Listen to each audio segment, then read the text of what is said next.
YouTube Cameron here. I'm back at the farm dump again. I just found a piece of what would have been a really nice pen. It's a vintage advertisement for a Hertz car. Gotta be at the newest 1960s, probably at the oldest 1950s, from the Westchester County Airport, which is right near here. Yeah, nice. Unfortunately, it's not the whole pen, otherwise it would have been really nice. Yeah, well. It's got what's probably the biggest inner tube I've ever seen. It's gotta be for like either a tractor or a large truck. Look at this. It's huge. This is my hand compared to it. And the length of my arm, it's about longer than the length of my arm. It's just big. That's all I'm trying to say. It's huge. Must be for like, well, let's see if there's anything near it. I'm in a new spot today. And I don't know if I just wasted my time working hard to pull this out. So far it's a mystery. We'll see. Guys, after digging two broken ones, I finally got a whole one of those Hertz advertising pens. Nice. Probably dates to the 50s or 60s. Pretty cool. I'm hoping it's on the older end, maybe even older. I don't know, but look at that. Pretty cool. Nice. Finally a whole one. Hopefully I'll find more. Bottle. It's a sherry bottle from, I don't know exactly when. Hard to date, but I thought that's the third one of these I've dug in this dump, but the first one today. I'm finally finding some whole bottles, and that's a good sign. It would have been nice, but I know the label's going to survive because on this one it never does. It's already partially gone. Oh well, that would have been nice. The label survived, but I know it's not going to. Hey guys, just got a vintage razor case, Gillette, and it's in pretty good shape. Nice. The last one I went of these, I had like really bad rust stains on it. Okay, that's nice. Here's something that would have been epic if the label was still here, but unfortunately most of the label's gone. It's a yogurt jar. Yeah, it's an actual yogurt. I think I'm gonna take it anyway because it's just so cool. It's a yogurt jar. Unfortunately, the label's not gonna survive at all, I can already tell. It's a Dannon yogurt, a vintage one from the 50s. I didn't even know they were that old. Wow. I'll put it to the side. Unfortunately, the label's gone, pretty much. I'm hoping I'll find one with a better label though. I spotted the soldier figurine. Looks like it would have been holding something. Unfortunately, whatever it's holding is gone. Still a good find. Nice. Look at that. Whew. I just got a decent bottle. Okay, but not great. It's a board and store bottle. Relatively common, but not super common. So, still worth taking. Yeah. First embossed milk bottle in a while, even though it's not the best one. YouTube Cameron here. I'm back with what is probably the find of the day, at least so far. J&W Hardy, Edinburgh. Nice, and I think it's blown. Beautiful. Look at that. Whoa, it's a nice late throw. I'm probably gonna stop soon. And just put this next to my bag. Be in my bag. Nice.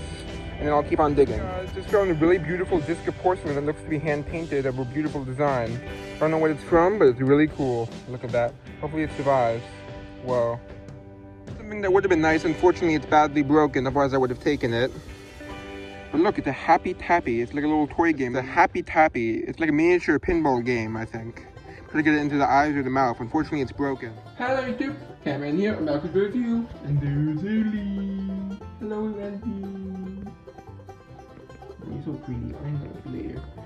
Oh, you're a good kitty. Okay, let's back to showing the review. First, there's this, which is 1950s. Pretty interesting. Unfortunately, it would have had a plastic cover over it, which is gone. Oh wow. Yeah, but it's pretty cool, as you can see. It's a Happy Tappy, 1950s. Pretty cool. It's like a miniature pinball kind of thing. Except it doesn't have the bumpers. Except you're supposed to be trying to get into each of the holes. It's kind of cool. Yeah, but it's gonna be for art probably. Okay, next is this, which is the Gillette razor blade container. Gillette blue blades. Pretty cool actually, nice vintage style.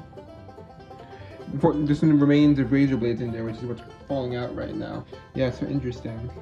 Yeah, there's a different font over here, which is actually kind of nicer for the Gillette dispenser. Patent pending. Nice. It will come with 20 blades, as you can see. That's pretty cool. Probably 40s or 1940s or so. Maybe 50s. Nice. Let's see what else. There's this, which I'm guessing, even though I'm not sure, that probably would have been part of the lid to either a jewelry box or a reusable makeup compact. Look at that. That's a beautiful piece of very detailed pottery. Wow. Look at that. Look at that amount of detail. That's such a cool image. Yeah. You can see it's pretty small if you look at my hand. I don't think it's hand painted. I think it's done by some sort of transfer wear kind of technology. Yeah, that's pretty cool. Yeah. Looks like she's not interested. Okay, yeah, that's a pretty cool scene. And it does have a number on the back. It's a 43, I think. No maker's mark, unfortunately. And it does look like it may have attached to something, like, which is what my theory is. Then I got this shower head. This is what I think it is. Actually, it's a faucet head, not a shower head specifically. See, it's from a company called Faucet Queen. Interesting name. And here's the information. Faucet Queen Co. W. Wacker Drive, Chicago, USA. And it says Pat D, but unfortunately it's not a patent number, so it's gonna, but I still maybe be able to look it up, but that I'll find anything. Okay, so, oh wait, one more thing, two more things. First there's this, which is probably like 1950s, but could be 40s, 1940s or 50s. Oh yeah, I have a bunch more stuff actually now I think about it. Let's see, so this is the Boyden Store milk bottle, as you can see. Pretty nice. Yeah. And then there's these. I took a whole bunch of broken ones, and I got one whole one and one which was actually in two pieces, but I was able to attach them by screwing them together. First we'll start with the only one that was actually whole. And a whole bunch of pieces, as you can see, which I don't know what I'm gonna do with those. Maybe art. I haven't cleaned them up yet. Anyway, it says, it's a really cool advertising piece. It says Hertz. It's probably like 1950s based on the bottles I found with it. Probably 1950s or older. It's a Hertz rent-a-car. Sorry, my hand's shaking with it. Compliments of Glenn C. Butcher, Westchester County Airport. That's cool. It's a vintage airport advertising piece. Nice.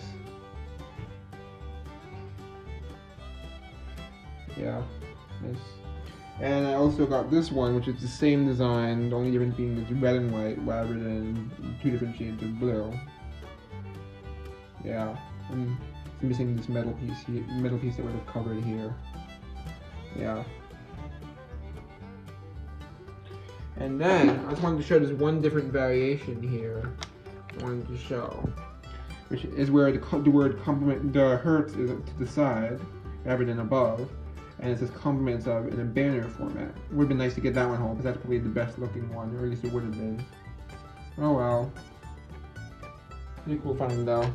Probably pretty rare. And then there's this figure, this toy figure. Which interestingly, it looks a lot like Stalin, doesn't it? In fact, I wouldn't be surprised if it was Stalin. Yeah, I'll have to look it up. Little military guy. Fortunately, the base is all melted. It's not the kind of thing where you can straighten it out. It's like really. Actually, it looks like it might be chewed up, and not melted. What would have chewed it? I guess a child, maybe, or an animal. And it looked like he would have been holding something, which is kind of interesting. I'll have to research that and get back to you. Huh. Okay, and now for the best find. Ooh, it's blown in a mold. It's a late throw. The reason, oh, look at that though. I'll talk about that in a moment. Look at that, beautiful, nice olive green. J&W, unfortunately it's all smeared up from my fingers, but it's in pretty good shape. J&W Hardy, Edinburgh, so that's Scotland, and it's a really beautiful one too. Don't know the value of it. I know that the only ones I could find were sealed with the label online. To be clear, I could not find. And from what I know, I forget exactly what it was, but I think it was 1915, but like it was in 1915 or 17, I can't remember which, where it was the latest that they made this under, like, where J&W Hardy made this exact brand of whiskey, which how I know the exact brand of, and then they started making it again later on, but by then it would have been too late to make sense for it to be blown in a mold. It's the newest, I think, either 1917 or 15, I can't remember which, but it could be much older. Yeah, it's nice and beautiful though, and bubbly. Yeah. Look at that. You see a cat through it. It's like a filter. Look at that. Get my hand out of the way. Look at that. It's pretty cool seeing everything through this lens. Whoa. Look at that. It's like a work of art. If I showed something more beautiful, that is. Like if Ellie comes in the camera. Ellie, you come in? Look at that. Isn't that cool? Look at that key. Look at that. Oh, it's like a work of art. Yeah. Okay, I'll hang out with you in a moment, Ellie. She wants attention. But yeah, so how I know it's the brand is it says on the seal, Antiquary, which is the name of the brand. It's named after a book by Sir Walter Scott. I haven't read it, but who knows, maybe someday I will. It's quite interesting. And yeah, so even though the seam goes past the seal, I can tell it doesn't go all the way to the top. I can't see exactly where it stops. But yeah, that's pretty cool. Beautiful. Probably the best find of the trip. Thank you for watching. And again, hope you enjoyed. Bye. Time to write myself out of this video.